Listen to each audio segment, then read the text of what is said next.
Welcome back to another video of chilling tales that will make you question what's real. Tonight, I have two disturbing true horror stories for you. There was a house on my delivery route that didn't exist during the day. Not boarded up, not hidden behind trees, not condemned or forgotten. I mean, it physically wasn't there. If you drove past the location in daylight, you would see nothing but trees and dirt and an uneven stretch of road that looked like it had never been disturbed. But every single night, without fail, at exactly 1:12 a.m., a house appeared. It didn't arrive. It didn't materialize. It was simply present, as if the world had quietly adjusted itself to include it. And after enough nights, I realized something far worse than the house itself. The house was patient. I didn't take the night courier job because I liked driving. I took it because night erases expectations. No small talk, no eye contact, no pretending to care. You drive, you stop, you leave things where you're told. You move on. Over time, the roads start to feel like they belong to you, like you're the only one allowed to exist on them during those hours. That's why it took me so long to understand something was wrong. The house didn't feel intrusive at first. It felt included, like it had always been part of the route, and I was the one who hadn't noticed yet. Before Route 7B changed, my nights followed a rhythm. I could tell time without looking at the clock, just by where I was on the road. The stretch before Redwood Spur Road always felt longer than it should have. Radio static increased there. The temperature in the car always dropped a few degrees. I didn't think much of it at the time. I know now that places can rehearse you. When the address came back for the third night in a row, I stopped marking it undeliverable. I didn't know why. Part of me felt like doing so would be incorrect. Like failing a task I hadn't been told the consequences for yet. That night, the house appeared earlier. Not by minutes, by seconds. I saw it flicker into place as my headlights moved. That was the first time I felt something like embarrassment, as if I'd arrived late. The second time I went inside, I stayed longer than necessary. Not intentionally. I just lost track of time. The rooms were quiet in a way that felt dense, like silence layered over itself. There were doorways that led to rooms that felt unfinished walls, smooth but blank, like they were waiting for something to be added later. I caught myself standing in the middle of the living room, hands at my sides, doing nothing, just listening.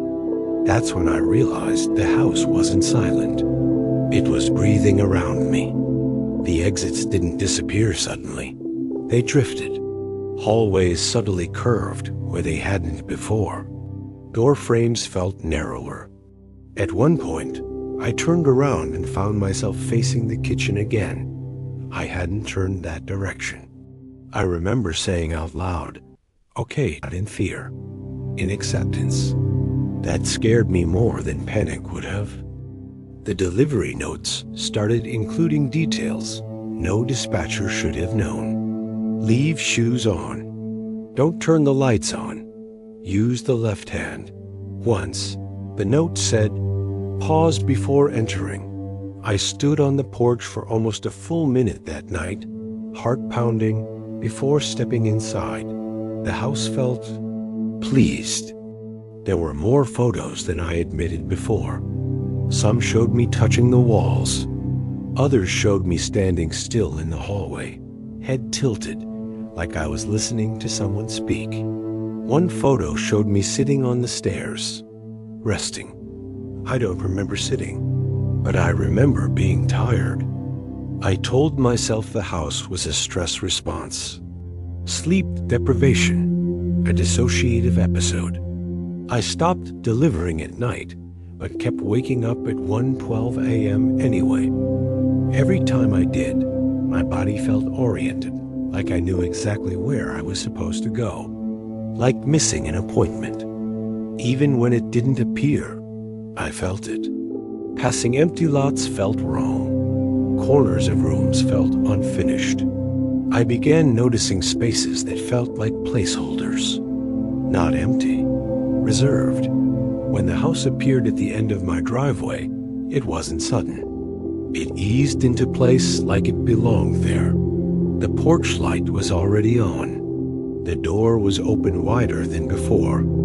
Inside, the layout felt familiar, comforting. It terrified me. On the table was the scanner, still warm, still active.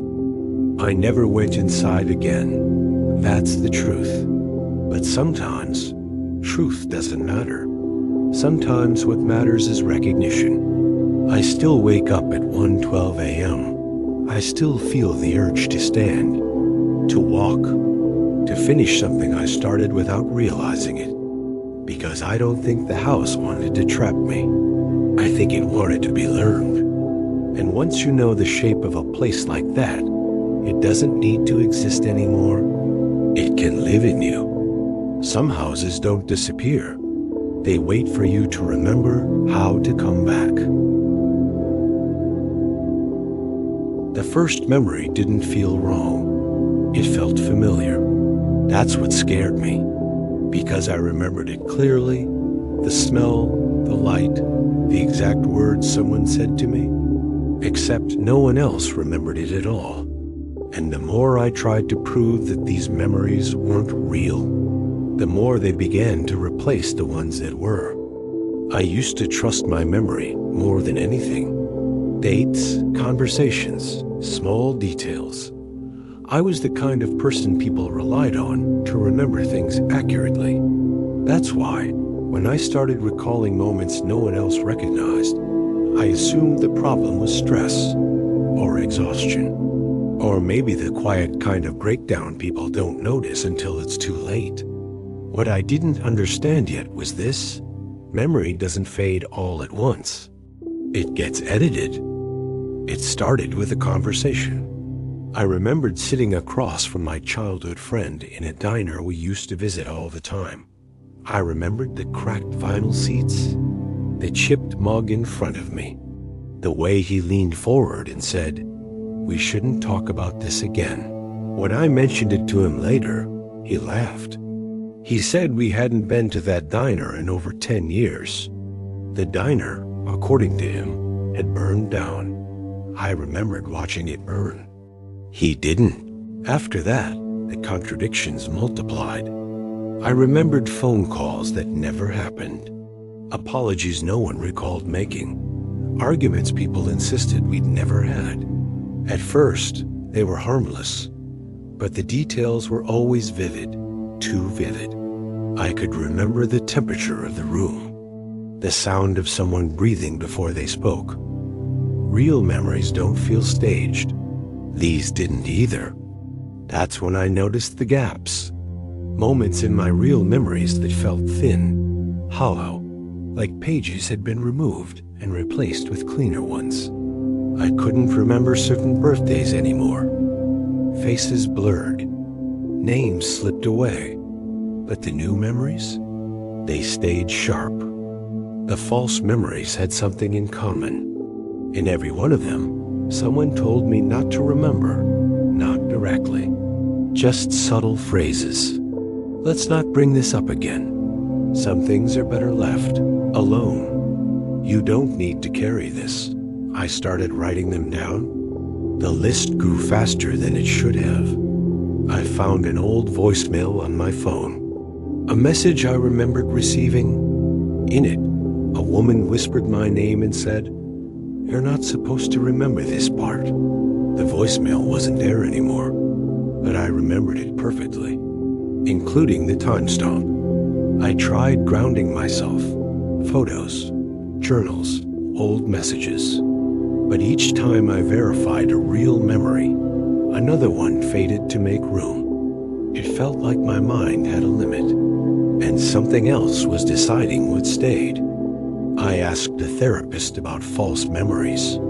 She listened carefully, then asked me something that made my stomach drop.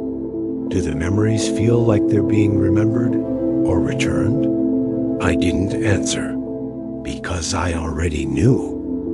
One night, I remembered something new, a memory of sitting alone, speaking out loud to no one, saying, "If you remember this, it means it didn't work." I recognized my own voice, but I had no memory of recording it or saying it. I wasn't gaining memories.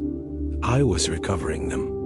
And someone, maybe me, had tried very hard to make sure I never did. The false memories weren't false. They were returns. And every time one came back, something else had to go. I don't write things down anymore. I don't check old photos. I don't try to verify my past, because every time I fight it, something important disappears. A name, a face, a reason. I don't know what I was trying to forget, but I know this. If it ever finishes coming back, there may not be anything left of me that remembers who I was before. Some memories aren't lost. They're buried, and they don't stay buried forever.